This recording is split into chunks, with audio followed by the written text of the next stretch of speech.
Welcome to the first video in this burst education series on research methodology and statistics. We're going to start with literature searching, and in today's world of evidence-based medicine, this is a skill that every doctor should have, but I'd wager that not many of us are particularly good at. So let's get right in and set about changing that.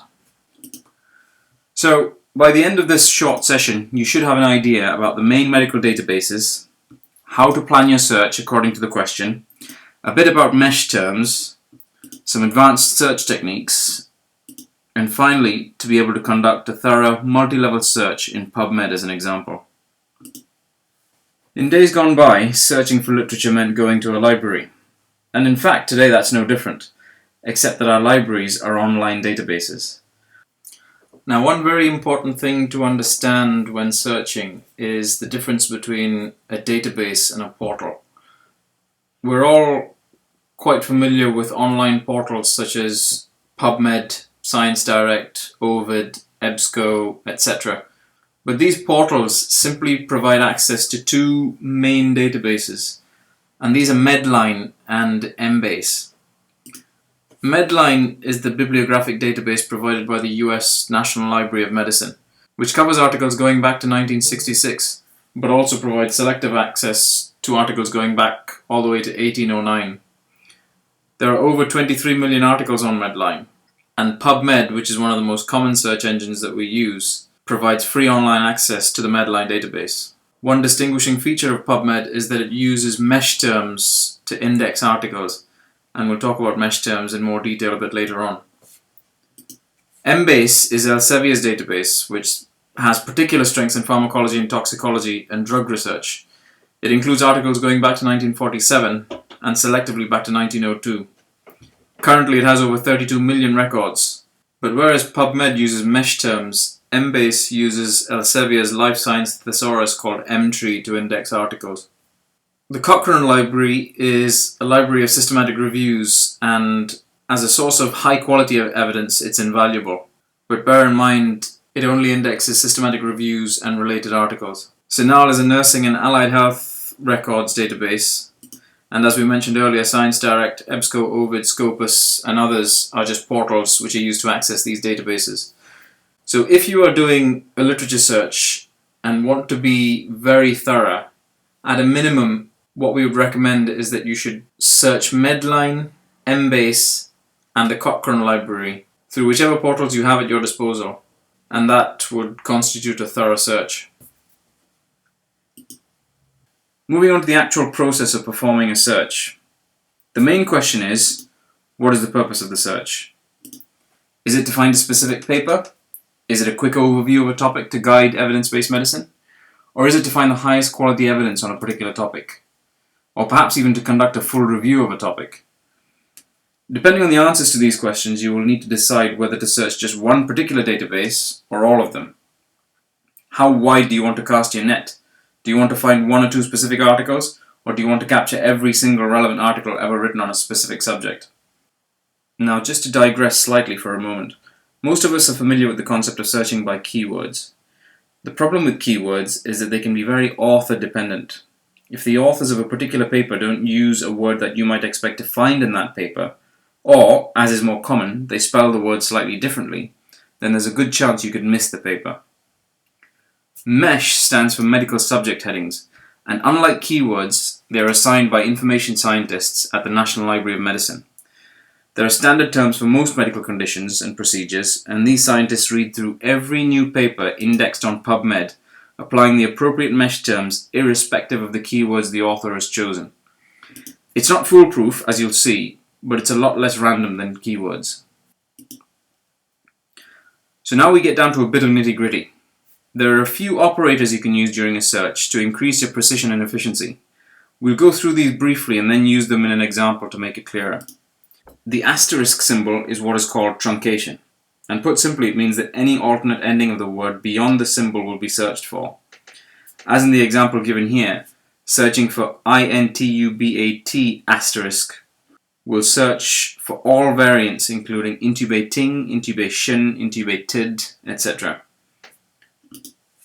Quotation marks are used to keep terms together. So if you want to search for a term with 2 or more words, then put them in quotations and your results will show specifically when these terms have occurred together.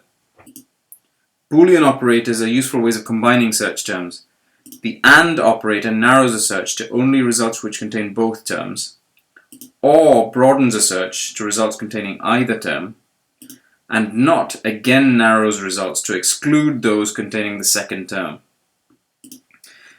If you're creating a long search, then parentheses can be used to define the order in which the terms are searched. So to quickly recap, you need to define the purpose of the search, your search question and terms, identify every possible synonym or truncation for your terms, and then construct your search in a logical manner using the advanced tools.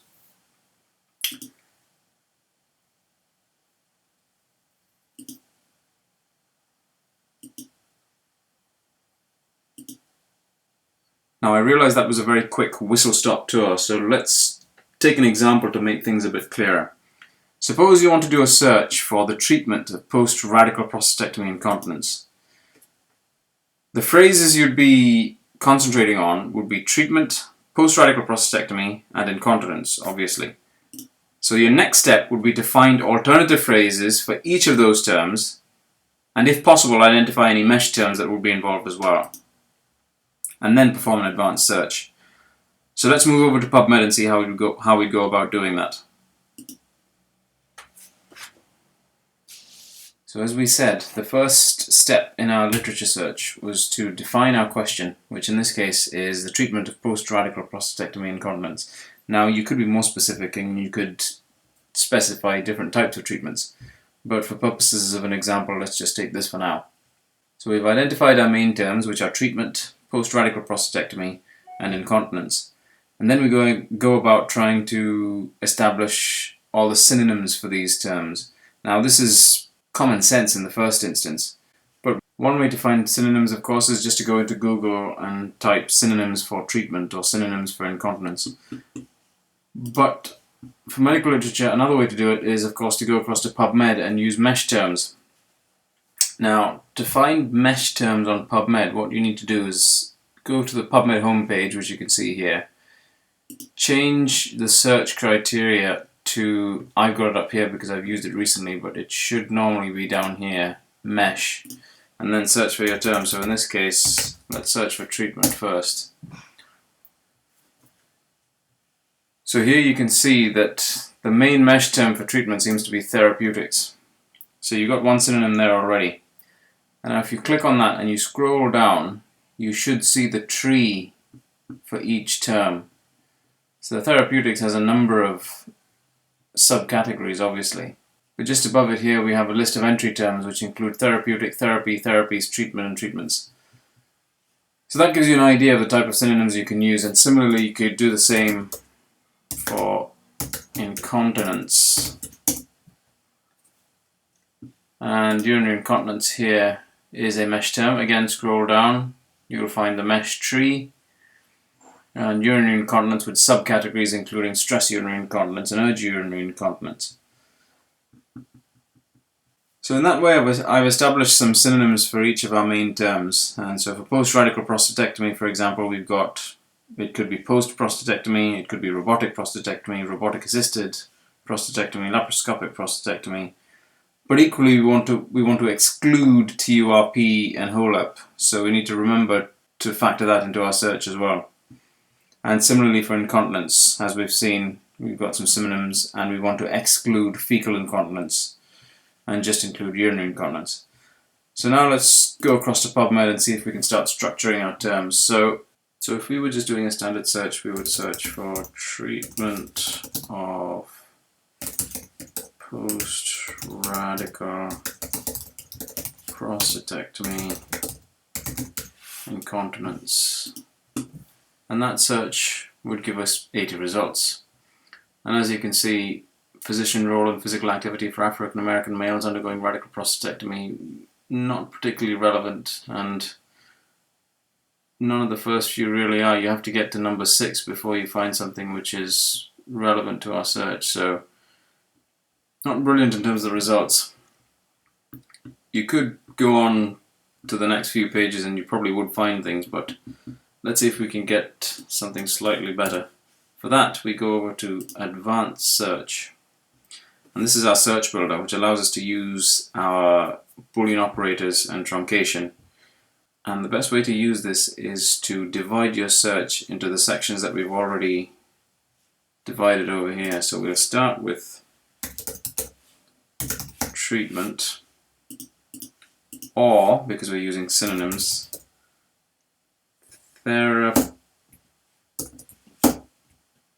so that will give us therapy, therapeutic, or any other extension of therapy, or therap. So let's use that. And the other term we've got is management. And we can also add surgical treatment, just to illustrate the use of the quotation marks here to keep a search term together. So if we search for that,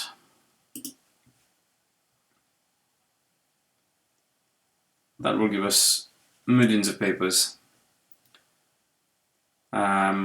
which is what we would expect because it's a very non-specific search. But if we go back to Advanced Search now, what you'll see is that you have that search included in your search builder along with a number.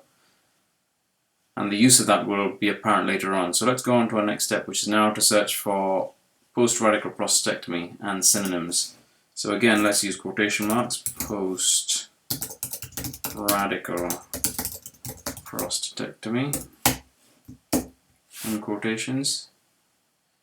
So we can use post-radical prostatectomy or post-prostatectomy or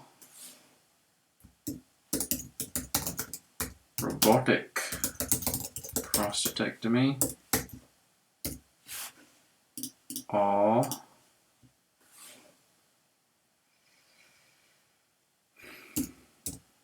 laparoscopic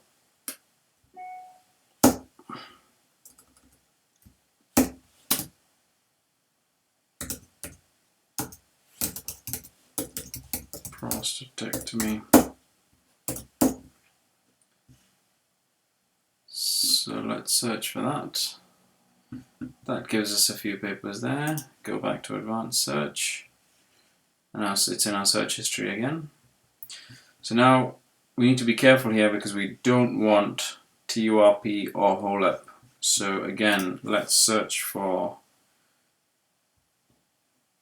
TURP or HOLEP or transurethral resection of prostate or transurethral prostatectomy. Now, undoubtedly there are other synonyms and you could expand these terms indefinitely almost, but for sake of brevity and time, I'll just stick to these for the time being.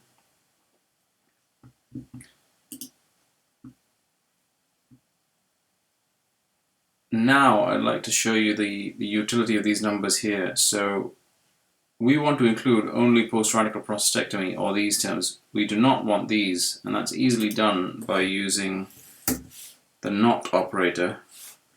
So we can get the 4,209 results from this search number 14 and cross-reference the results from search number 15, which is TURP HOLEP. And using the not operator, we can exclude any papers from here, from within here.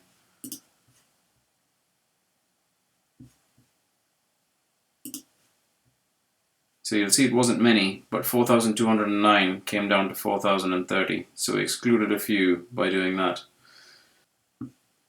Next is to search for incontinence. So rather than using separate fields, you can also just type it all in one field. So let's try that here. We'll use incontinence or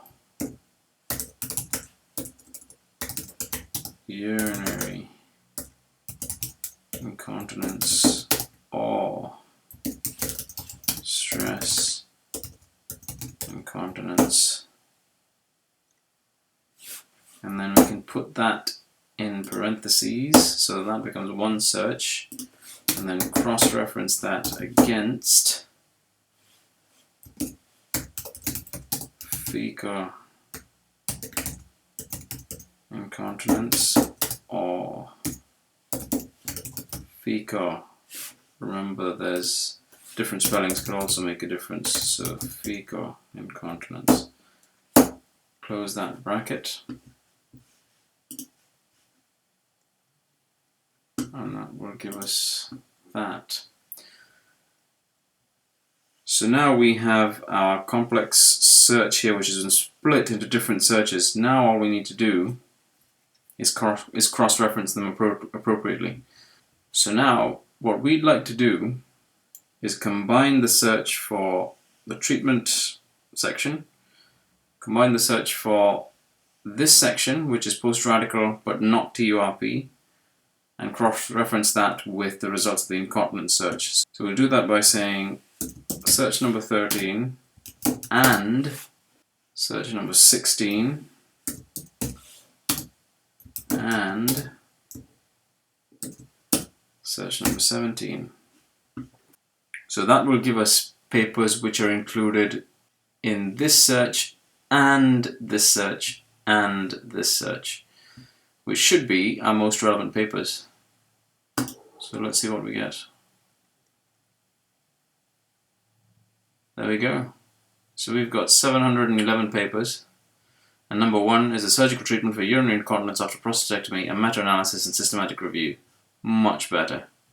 And as you can see, if you go down the list, we've got much more relevant papers than our first search, of which the results were both small and not very relevant.